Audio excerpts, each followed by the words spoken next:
Swastiastu. Om Swastiastu. Selamat berjumpa kembali, sahabat Suluh Hindu Sultra dimanapun berada. Kembali bertemu dalam acara Dharma Talk. Tentunya di Dharma Talk kali ini, sahabat umat Hindu dimanapun berada, bertemu kembali dengan kami para penyuluh agama Hindu di Provinsi Sulawesi Tenggara. Kali ini Blijul yang akan mendampingi sahabat sedharma untuk mengorek narasumber kita tentang hal-hal yang tentunya menarik dan sering kita dengar tapi kita belum pahami secara maksimal apa sih maknanya, apa sih maksudnya, terus di mana dasar-dasar atau sumber-sumber ajaran itu berada gitu. Jadi hari ini Blijul tidak sendiri, dan di sebelah Blijul ada Putu Danayasa. Swastiastu, Bli. Espil MAG. Oh, lengkap. Sing nggak dising deh. Nah, Putu Danayasa ini adalah penyuluh agama Hindu Kabupaten Konawe Selatan. Dan Blijul sendiri mungkin sudah tahu Blijul di Kota Kendari. Jadi pada kesempatan kali ini Blijul akan berbicara dan berbincang dengan Putu Dana terkait Trihita Karana. Oke. Halnya kayaknya ringan ya. Ringan, tetapi sesungguhnya ini berat tuh. Karena orang belum memahami betul sebenarnya apa itu Trihita Karana. Kemudian yang mereka tahu hanya ya 3 penyebab kebahagiaan. Ya. Dasarnya apa? Terus esensi dari Trihita Karana itu kenapa ada? Nah, perlu ini yang kita bahas. Sejak kapan sih ada konsep Trihita Karana ini? Terus di Weda di mana ada itu? Iya, benar-benar. Ayolah tuh, bagaimana? Oke, terima kasih nih Blijul. Kemudian teman-teman umat Hindu dimanapun berada, ini kita coba sama-sama belajar terkait dengan memang. Sebentar, kita pakai hitam-hitam ini bagaimana? Ini ada janjian? Kita nggak janjian. Oh, beda-beda ini. Ya, jadi pertama mungkin sebelum kita jauh ngomong masalah Trihita Karana, kita sampaikan dulu nih duka mendalam nih ya. Iya, betul. Kepada saudara-saudara kita, umat-umat Hindu khususnya yang berada di Bali. Selain umat Hindu juga ada umat yang lainnya. Umat yang lain lah. Artinya penduduk Bali, Pulau Bali yang kami juga ikut berduka. Benar. Jadi kita tahu betul ya, di media ini lagi banyak kita lihat kondisi Bali yang cukup parah akibat bencana ini. Hujan 2 hari. Hujannya 2 hari ini ya mungkin menjadi penyebab utama daripada sampai banjir besar. Iya, betul. Nah, ketika berbicara tentang ini kita juga ngobrol masalah alam nih, Ble. Iya. Dan alam itu juga bagian daripada konsep Trihita Karana. Tidak mau kita nyambung ke sana, kita kuliti apakah mungkin ini bagian daripada manusia tidak mampu menjaga hubungan yang harmonis dengan alam atau seperti apa? Ya. Jadi kita tidak hanya menyalahkan alam saja nih, hujan turun deras. Ya mungkin saja ada juga hal-hal yang dilakukan oleh manusia. Nah, tapi sebelum jauh ke sana, kita bicara konsep dulu nih, secara konseptual ngomong masalah Trihita Karana. Kalau kita baca bukunya Pak Uyana, ya. Almarhum ya. Jadi kalau konsep Trihita Karana dengan pembagian parahyangan, pawongan, dan palemahan itu dicari di kitab suci manapun itu nggak ada. Iya, nggak ada. Ya, jadi nggak ada. Karena beli pun artinya mengorek-ngorek di beberapa literasi tentang kita tidak temukan itu. Kita tidak temukan dengan pembagian parahyangan, pawongan, palemahan. Ya. Sloka yang konkret menyebutkan Trihita Karana itu adalah parahyangan, pawongan, palemahan nggak ada. Benar. Cuma esensi yang disarikan ada gitu. Ya. Jadi kalau kita lihat secara historis, kita lihat sejarahnya nih, kenapa kok bisa muncul konsep ini? Kapan munculnya kan gitu ya? Pertama, konsep ini muncul dan eksis itu, kalau kita lihat bukunya Pak Wiana ini, karena kita kan nggak hidup di zaman itu. Ya. Jadi kita baca nih. Tahun berapa ini kan begitu? Ya. Jadi pertama eksisnya itu sekitar tahun 60-an. Ya, tahun 60-an itu muncul sebuah lembaga baru yang bernama Badan Perjuangan Umat Hindu Bali. BPUHB itu namanya singkatnya. Pernah dengar. Nah, tugas daripada BPUHB ini adalah mendampingi Parisade sebagai lembaga yang pada saat itu berbentuk majelis kepanditaan. Nah, BPUHB ini fokus dia bergerak di bidang sosial politik, Bli. Seperti Prajaniti ya? Nah, nanti kita sampai ke situ ternyata ujungnya. Nah, BPUHB ini fokusnya di sosial politik dengan tujuan apa? Menjaga eksistensi Hindu itu dari jalur sosial politik. Ya di kala itu. Nah, pada saat itu kan Parisade masih namanya Parisade Dharma Bali dulu nggak salah ya. Kemudian di masa berikutnya menjadi Parisade Hindu Dharma. Terakhir akhirnya seperti yang kita kenal sekarang Parisade Hindu Dharma Indonesia.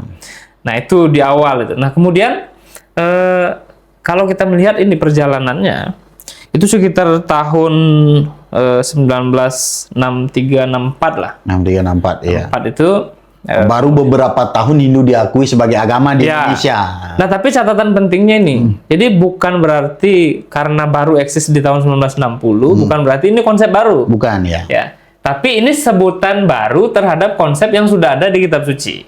Ya, itu poinnya. Nah, jadi tahun 1963-1964 itu, kemudian BPUHB ini, ya, pada saat itu ketuanya, kalau tidak salah ini saya Bapak Made Jape kalau nggak salah. Jape, ya. Dan didampingi oleh seorang tokoh Hindu bernama Bapak Wayan Marte Suteja itu kalau nggak salah namanya. Marte Suteja? Atau siapa, nanti kita cek coba dulu ya. Suteja neke ini. Beliau punya leluhur ini. Jadi nanti coba kita cek lagi. Yang jelas beliaulah yang mulai mensosialisasikan, mendarmawacanakan konsep ini, konsep Trihita Karana ini. Tetapi pada saat itu pembagiannya bukan parahyangan, pawongan, pelemahan. Jadi pembagiannya masih urip buana manusia, kemudian berubah menjadi widi buana manusia. Nah, jadi perjalanan panjang nih konsep ini. Dan ini menjadi bukti bahwa memang leluhur kita tuh cerdas-cerdas dulu. Kenapa? Karena dia nggak mau tuh terima begitu saja nih ajaran yang datang dari India itu nggak mau langsung diambil, dijiplak begitu saja. Jadi anti plagiatisme. Ini leluhur kita tuh anti plagiat. Ya. Nah, sayangnya kita ini di generasi sekarang mungkin kita keturunan ke-8. Jadi kita bahkan lebih banyak plagiat. Iya. Nah, tadi BPUHB ini di tahun 1966 ya kalau nggak salah berubah dia nama menjadi BPUHD, Badan Perjuangan Umat Hindu Dharma. Kemudian terakhir di tahun 1968 berubahlah dia nama menjadi Prajaniti Hindu Indonesia. Nah, ini mungkin 68 itu 1968. Nah, perjalanan panjang nih. Jadi kalau kita ngobrol masalah konsep ini, dari apa yang disampaikan oleh tokoh-tokoh BPUHD itu pada saat itu, ya, yang jelas pada saat disampaikan kepada umat selalu disampaikan bahwa landasan filosofisnya, landasan teologisnya pun itu bersumber dari Bhagavad Gita Adhyaya 3 Sloka 10. Yang berbunyi? Ya, ini bunyinya nanti kita tulis di sini saja supaya tidak salah. Biar tidak salah ini. Jadi yang jelas pembagiannya di sana, landasan teologisnya di situ. Ini menjadi bukti bahwa umat kita itu, leluhur kita dulu, memang melakukan analisa mendalam tentang konsep-konsep yang datang dari India disesuaikan lagi dengan kesesuaian eksistensi Hindu di Nusantara. Iya, betul. Kalau dulu kan di Jawa itu ada gerakan apa namanya itu, menganjawakan biasa mantra. Menjawakan biasa mantra. Jadi membahasa Jawa kuno kan buah-buah pemikiran Bagawan biasa.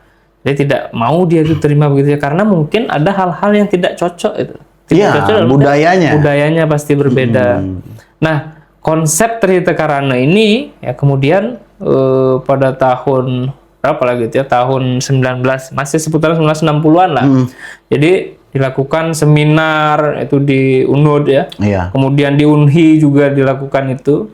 Yang jelas disampaikan bahwa memang dasar daripada konsep ini berada di Bhagavad Gita. Jadi memang kalau kita cari kitab suci manapun itu tidak ada pembagian parahyangan, pawongan, pelemahan itu beli.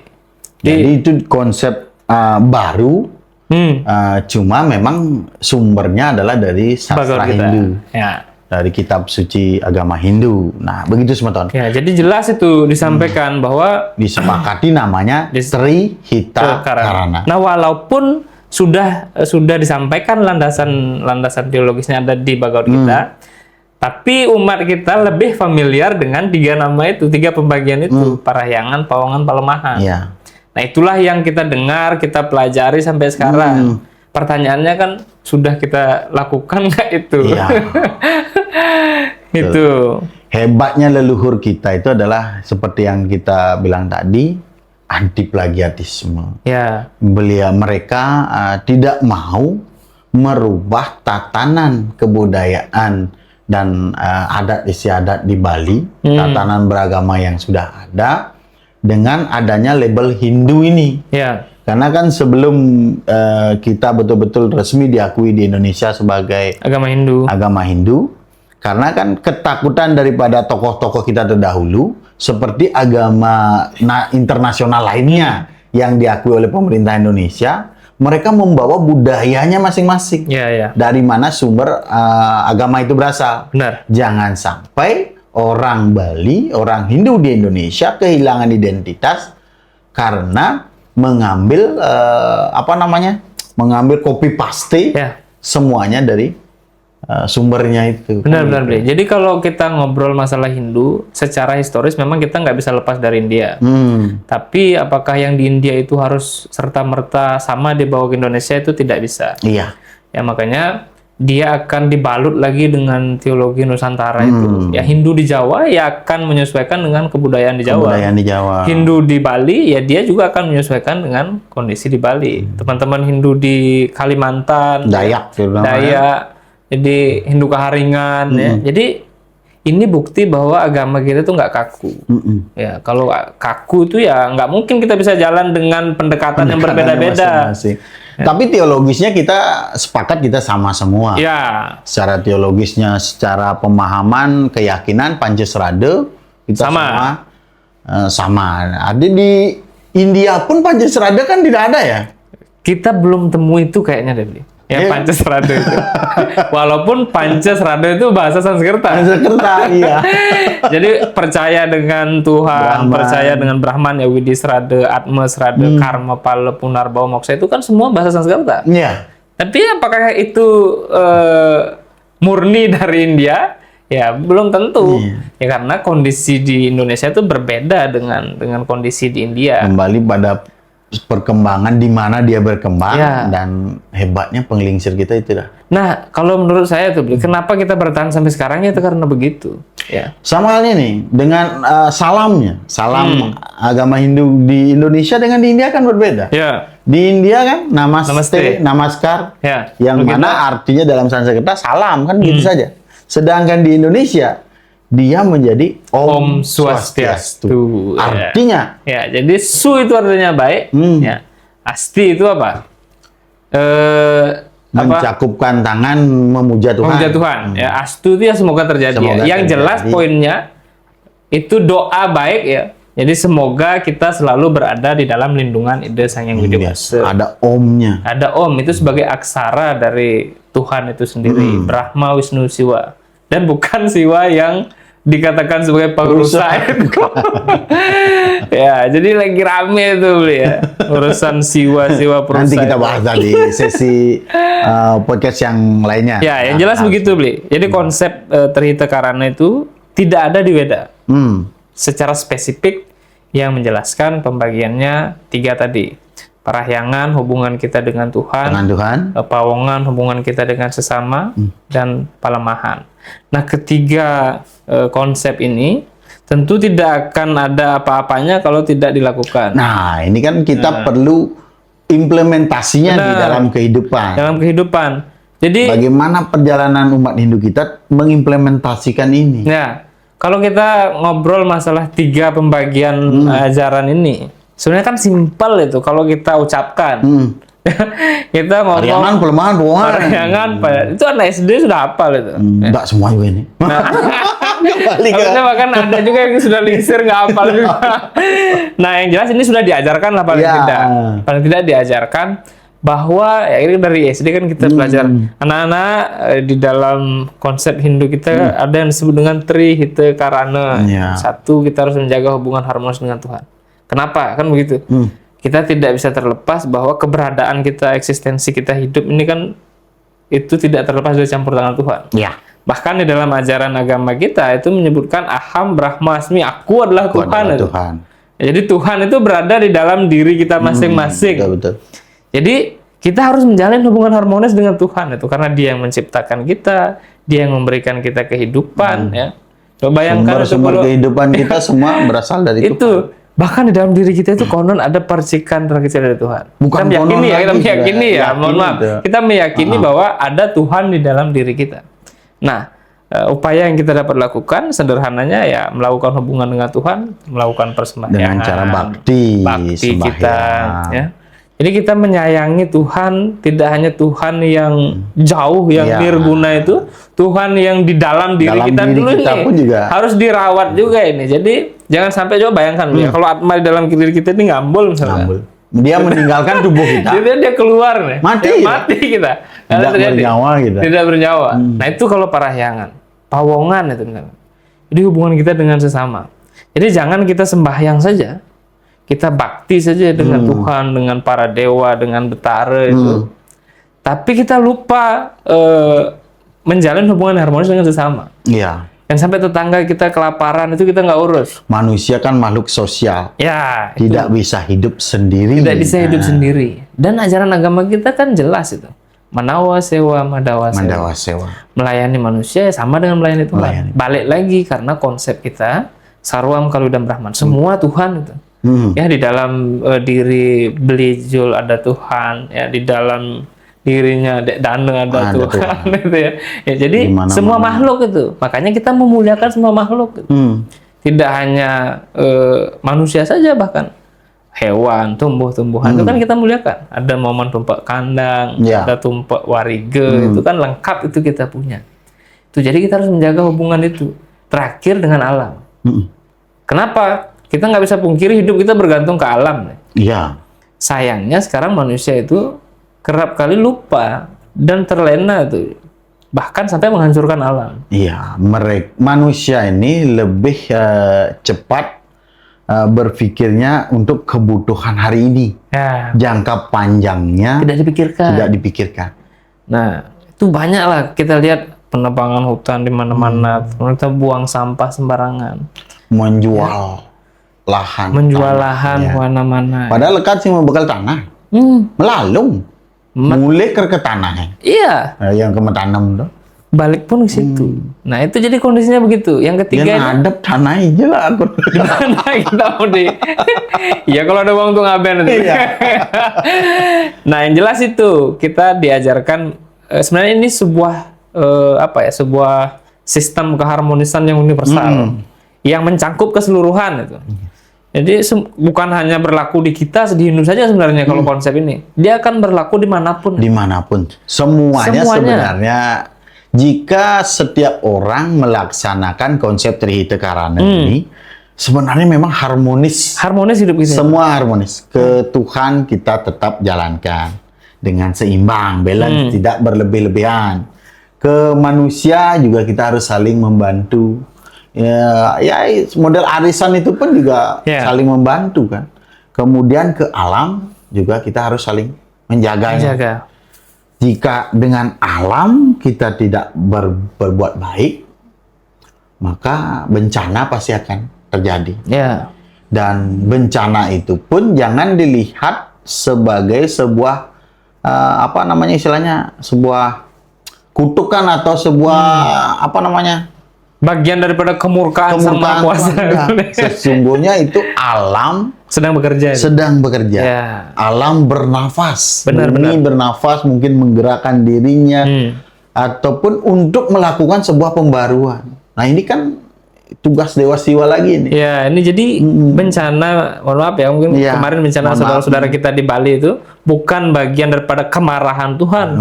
Bukan karena Tuhan mengutuk Bali itu, bukan. Tetapi bagian daripada kerja alam, kasih sayang Tuhan, untuk mungkin ada hal-hal yang perlu didaur ulang.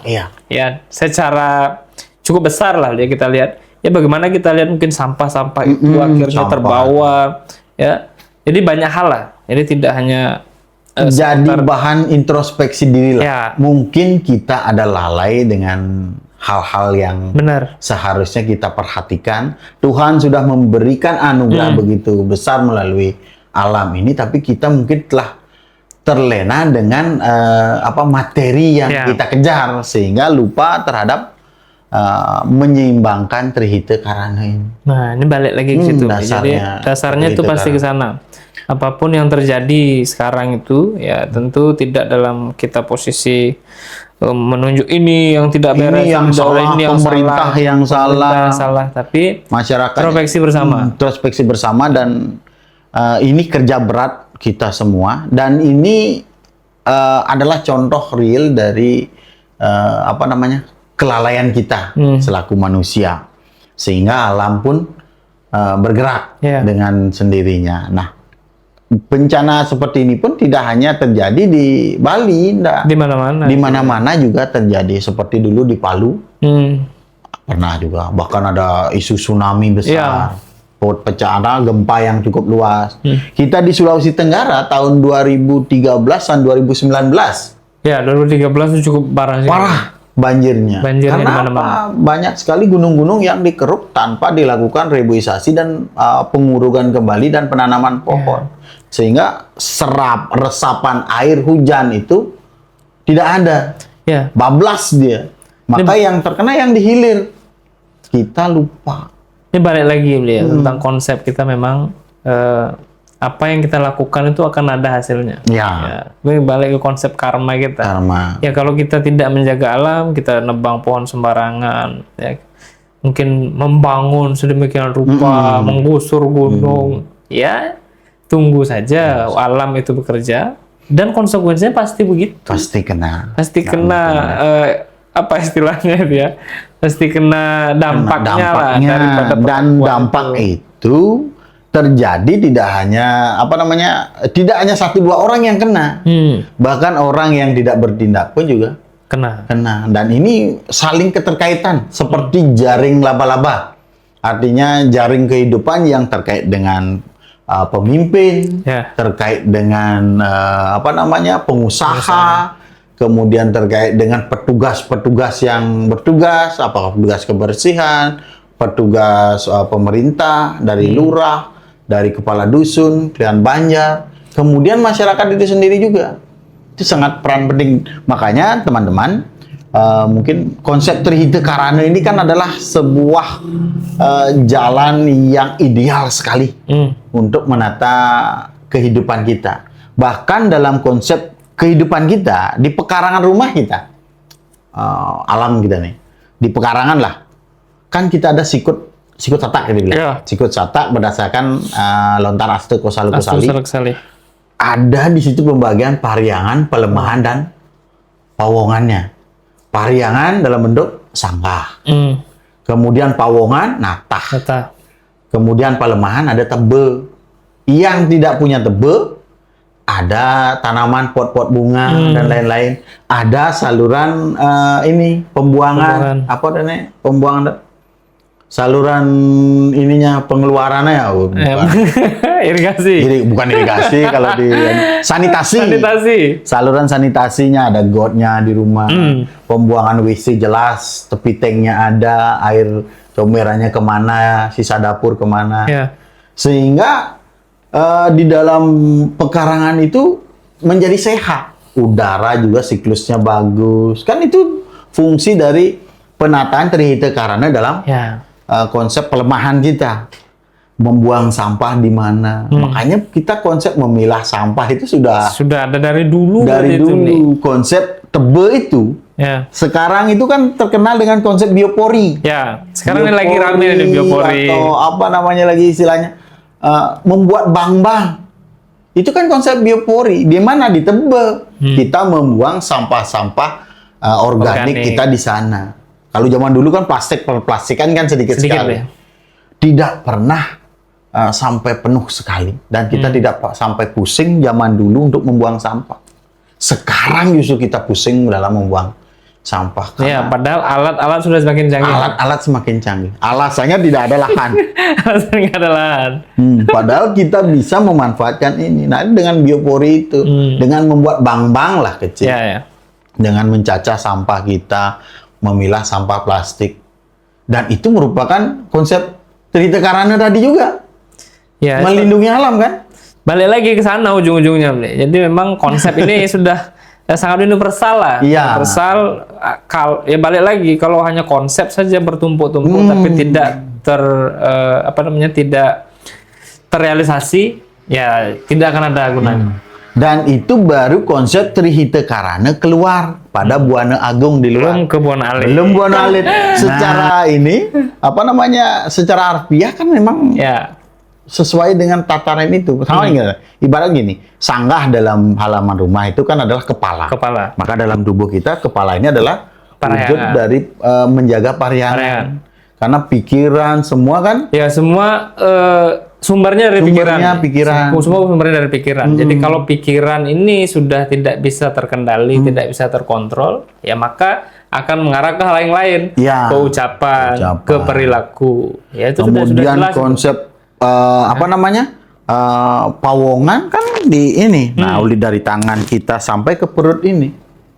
Urusan kita makan. Ya, itu teman kita makan atau enggak? Benar. Jadi jangan sampai teman makan teman. Kita ini tangan. Kita mau membantu orang enggak? Nah, ini merupakan bagian dari konsep pawongan juga kan? Jadi inilah keluasan daripada ajaran kita. Jadi tidak serta-merta kita implementasikan secara spiritual jauh tinggi saja, tetapi di dalam diri kita juga melekat itu. Intinya kita rawat tubuh kita dengan tubuh sehat, maka kita bisa melaksanakan Trihita Karana itu dengan baik. Baik. Gitu. Ada lagi Pak Do? Cukup deh, yang jelas saya hanya ingin menyampaikan kepada saudara-saudaraku dimanapun berada, kita punya konsep yang mulia. Konsep ini balik lagi harus kita implementasikan supaya kehidupan kita harmonis, tidak hanya secara teoritis. Jadi harmonisnya benar-benar kita rasakan di dalam kehidupan kita. Kalau konsep ini kita terapkan, saya rasa jangan ragu, jangan bimbang, itu hidup kita pasti damai. Om Swaha, semoga terjadi. Perlu diingatkan pada sahabat Suluh Hindu Sultra bahwa untuk pengucapan kata Swaha, jangan pernah dia mandiri Swaha begitu saja, karena itu tanpa arti. Nah, ini saya diingatkan oleh Pak Prof. Surade. Jadi beliau adalah profesor ahli Sanskerta ya di UHN Gusti Bagus Sugriwo. Ketika kami mengucapkan mengamini sesuatu dengan kata swaha, jangan hanya swaha saja karena tidak akan ada artinya. Harus ada yang mendahului terkait pengucapan itu, maka kita dahului dengan kata Om, yaitu Tuhan itu sendiri. Om Swaha artinya semoga terjadi atas karunia hendak daripada Tuhan itu sendiri. Gitu. Artinya pengharapan ya. Semoga terjadi demikian kan begitu. Dan juga mumpung ingat nih, kita ingatkan juga para pemirsa tentang ketika kita mengucap salam doa di awal dengan mantra Om Anu Badrah Kritawo Yantu Swata. Tapi kan banyak orang mengatakan Kretawo atau Kratawo. Jadi KRR titik di bawah. Dibaca ri. Jadi kalau belajar bahasa Sanskerta biasanya gitu. Jadi itu masuk ke dia ke aksara suara. Jadi dia dibacanya Kritawo, bukan Kretawo atau Kratawo. Nah, itu yang perlu kita ingatkan ya. Oke, sahabat Suluh Hindu Sultra dimanapun berada, demikian Dharma Talk pada episode kali ini, dan terima kasih Pak Du. Nanti kita akan berjumpa lagi di perbincangan yang lainnya, dan semoga para sahabat Suluh Hindu Sultra tidak bosan-bosan untuk menonton dan mendengarkan kami. Serta jangan lupa di akhir video tonton selalu video kami sampai akhir, dan yang belum subscribe channel kami, like dan komen videonya, kemudian bagikan di sosial media kalian. Buatkan jadi story agar semakin banyak sahabat Suluh Hindu Sultra yang menonton dan memahami terkait apa yang kita bahas di setiap sesinya. Oke, untuk penutupan jukut kangkung sambal seru kira langkung nunas gangrena pengampura. Sina banduk Parama Santi. Om Santi Santi Santi Om.